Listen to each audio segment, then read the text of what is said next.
तो दोस्तों अपन करने वाले हैं वो एक्सरसाइज 1.1 के क्वेश्चन आंसर।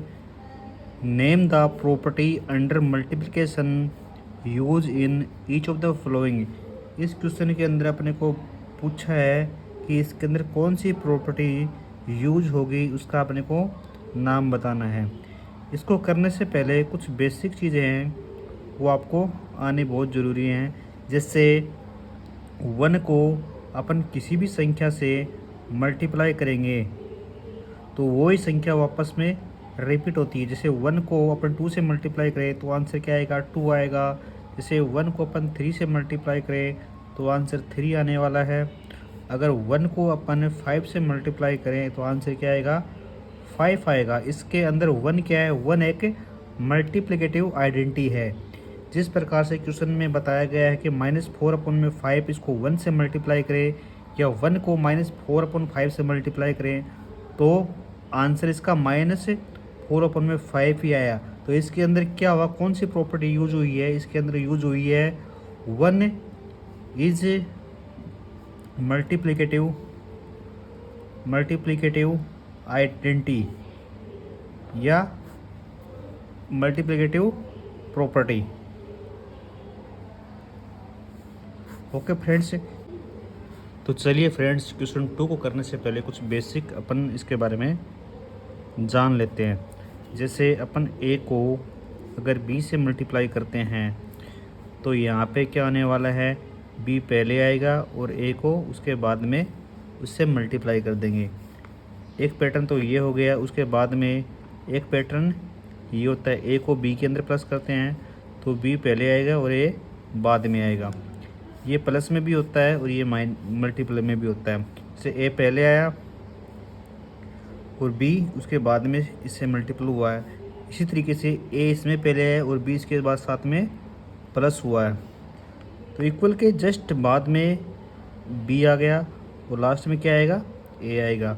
इसी तरीके से अगर प्लस में करते हैं तो इक्वल के बाद में b आ गया और उसके बाद में क्या आ गया, a आ गया।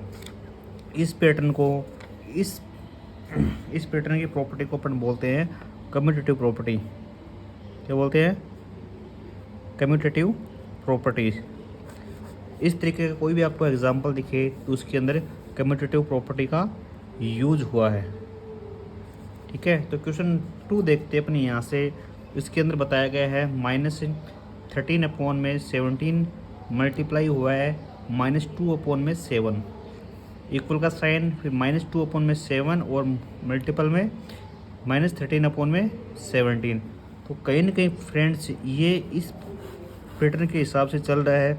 और अगर ये पैटर्न आपको देखने को मिले तो उसके अंदर कम्यूटेटिव प्रॉपर्टी का यूज हुआ है। ओके फ्रेंड्स, तो दोस्तों थर्ड क्वेश्चन को करने से पहले इसका बेसिक जो है कि अपने को पता होना चाहिए। जैसे अपन किसी भी संख्या का इन्वर्स से उसका अपोजिट से अपन मल्टीप्लाई करते हैं तो उसका आंसर 1 आएगा। जैसे अपन 2 को उसके अपोजिट से मल्टीप्लाई करते हैं तो इसका आंसर क्या आएगा, 1 आएगा। कि 2 से 2 कट गया, क्या बच गया, यहाँ से 1 बच गया। जिस प्रकार से अपन एक संख्या 5 लेते हैं, यहाँ से इसके इन्वर्स से 1/5 से इसको मल्टीप्लाई करते हैं तो 5 से 5 चला गया, यहाँ पे इसका आंसर क्या आया, 1 आया। तो ऐसा पैटर्न आपको देखने को मिले तो उसके अंदर मल्टीप्लिकेटिव इन्वर्स यूज होता है। कौन सी प्रॉपर्टी लगती है इसके अंदर, मल्टीप्लिकेटिव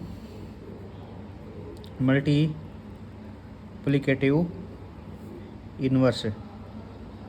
इसके अंदर मल्टीप्लिकेटिव इन्वर्स प्रॉपर्टी का यूज होता है। जिस प्रकार से अपन क्वेश्चन के ऊपर आते हैं, जैसे -19/29 है, इसको इसके इन्वर्स से मल्टीप्लाई किया गया है। जैसे -19 नीचे हो गया और 29 ऊपर हो गया, इसको इन्वर्स कर दिया तो 29 से 29 कट गया और -19 से -19 चला गया, तो इसका आंसर क्या आया, 1 आया।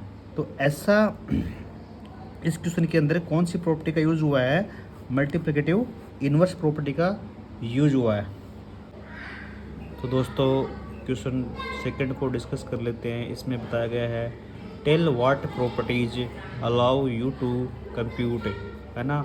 तो इसके अंदर अपने को बताया गया है, इस क्वेश्चन को देखना है और इसके अंदर बताया है कि कौन सी प्रॉपर्टी का इसके अंदर यूज हुआ है।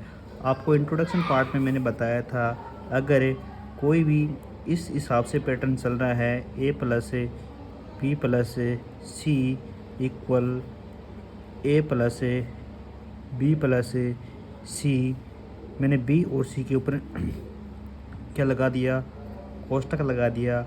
इक्वल के पहले वाले दोनों नंबरों पे मैंने कोष्टक लगाया है, तो इक्वल के जस्ट बाद में भी पहले वाले दोनों नंबरों पे कोष्टक लगेगा। ये तो हो गया प्लस के अंदर। ये मल्टीपल में भी चलता है, जैसे a multiply B multiply C, a multiply B multiply C.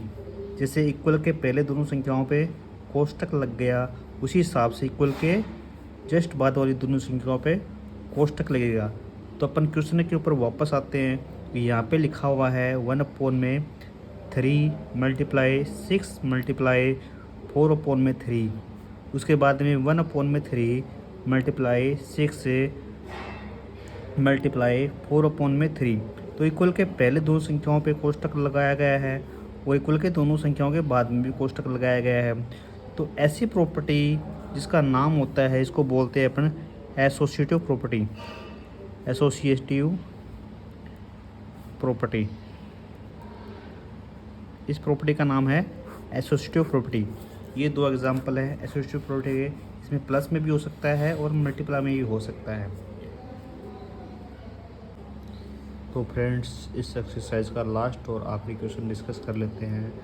The product of two rational number is always 8। इसमें पूछा है कि अगर दो रेशनल नंबर को अपन मल्टीप्लाई करते हैं तो ऑलवेज यानी हमेशा क्या प्राप्त होगा, तो हमेशा अपने को रेशनल नंबर ही मिलता है दोस्तों। जब दो रेशनल नंबर को अपन मल्टीप्लाई करते हैं तो हमेशा अपने को रेशनल नंबर ही मिलेगा फ्रेंड्स। तो ये हो गई अपनी एक्सरसाइज 1 कंप्लीट।